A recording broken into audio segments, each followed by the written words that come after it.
20-ci əsrin əvvəllərinə qədər Astara bölgəsində uşaqlar əsasən mədrəsədə təhsil alırdı.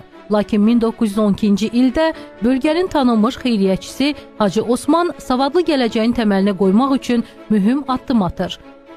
O, keçmiş Butəsər, indiki Pensər kəndində dünyəvi məktəb inşa etdirmək qərarına gəlir. Məlumata görə Hacı Osman bu təşəbbüslə bağlı dövrün məşhur mesenatı Hacı Zeynalabdin Tağıyevlə də məsləhətləşib.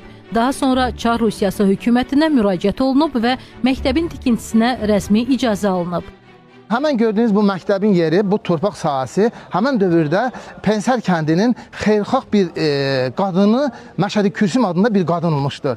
Hacı Osman həmən qadına yaxınlaşır ki, bura mərkəzdir, yaxşı olar ki, mən burada məktəb tikdirim. Belə.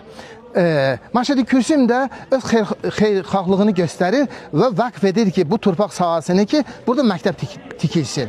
Hacı Osman da öz atası Hacı Teymurun həyətində, yəni öz həyətlərində babasının kərpiç kürəsindən bu niyyət ilə kərpiç kəsdirir.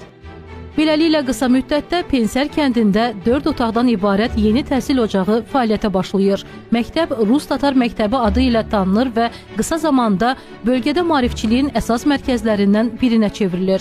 Əvvəlcə məktəbdə yalnız oğlanlar oxusa da, sonradan qızların da təhsilə cəlb olunması ilə bu ocaq bölgədə yeni bir dövrün başlanğıcına çevrilib.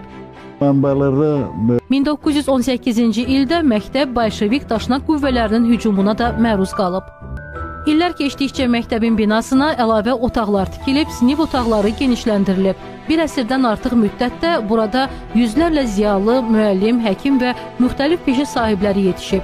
2009-cu ildə məktəbin yanında yeni bina istifadəyə verilib. Tarixi bina isə qorunaraq bugün də yerli əhəmiyyətli memarlıq abidəsi kimi yaşadılır.